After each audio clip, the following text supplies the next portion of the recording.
Welcome to another Wellness Wednesday with Colleen Baughan, nutrition coach du jour, fantastic, all that stuff. We love working with her. So, Colleen, the question for today is, again, true or false?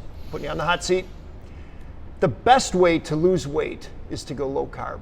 Ooh, it's a very good question and very timely, very appropriate, because it feels like everybody's going low carb. Yep. And so I can understand why that would be a really good question to ask.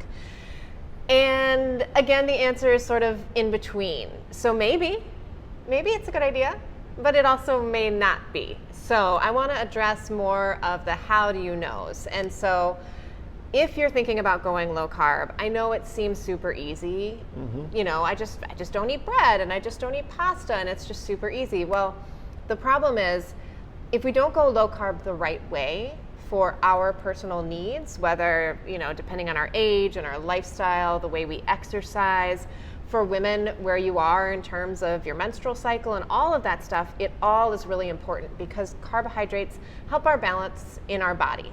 And so if we go low carb the wrong way, then we can actually end up sending a signal either for fat storage because our body's not getting what it needs, or we can actually end up sending a really strong signal for hormonal imbalance. And that's a big problem. That can lead to even bigger issues down the road in terms of your thyroid function, your overall metabolism, and it can just be really messy. So while trying it for 2 weeks is probably not going to do anything, if it's really something you want to think about doing for a long term, you definitely need to make sure you know why you're doing what you're doing. And understand and be really tuned in with how your body feels and functions, and pay attention to the intelligence that we have innately. For sure. And this almost plays back to the episode we shot last week, which covered exercise and diet and how smart our bodies are. So we extract carbohydrates from our body if that's not the right thing for our body. And when I say extract carbohydrates, we can't do that.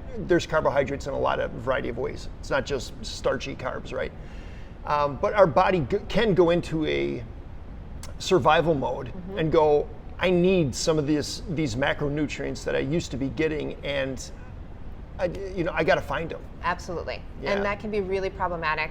People can start to develop really strong cravings. Their hunger cues get goofy. Their whole circadian rhythm can be disrupted when they go low carb and they go low carb incorrectly.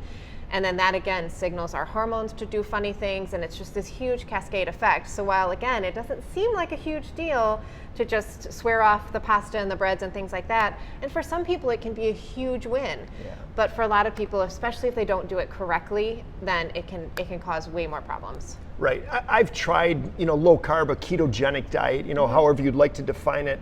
And I did find for myself, being mainly a power athlete where I'm lifting weights and not just lifting weights, but doing explosive movements, that the extraction of carbohydrates really cut down on my power production. Absolutely. And then there might be somebody that they'll have no effect on their power production. Exactly. So I found for me, as I'm listening to my body, I need to add some of those carbohydrates in. Yep. And having some of those even before I go to sleep at night, for me, was a beneficial thing. For sure.